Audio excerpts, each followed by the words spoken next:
pre-COVID and post-COVID. So I want to understand from you guys, what are your learnings and what are your experiences so far when we see pre-COVID era and post-COVID, especially first wave and the second wave, how workspaces have undergone a transformation with respect to well-being and employee management and workspace management. So, first and foremost, thank you for having me here. I represent a real estate firm. We are amongst the largest real estate firms in the globe.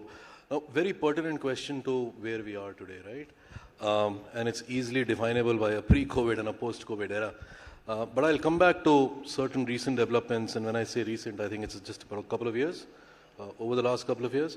To me, and I'll give you a couple of examples, I think there are trends that are now shaping workplaces, and there are trends that are basically saying workplaces need to evolve in a certain way.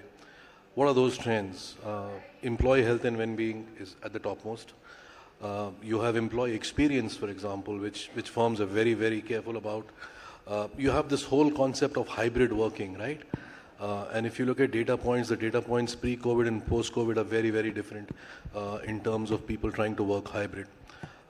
You had this whole concept of return to office and the fact that there were many firms who said that the office space is dead. And they've now kind of bounced back looking for better office spaces. The other trend that's really impacting workplace evolution is the focus around sustainability. And while I can say that sustainability is a very, very big word, it's an umbrella word for a lot of activities that happen. You know, in the earlier panel discussions, a lot of panelists alluded to the focus on the MSME sector, etc.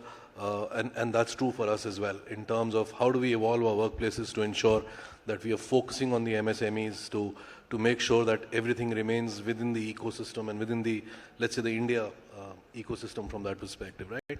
But I'll kind of, before I pass it on, and I'm sure Utsav and Parul will have their views as well, to me, it's about collaboration, and that's the biggest evolution. And I can give you our own example. We opened our own brand new office about a couple of years ago, and experience is very different for all of us sitting in this room. It's very intangible, right?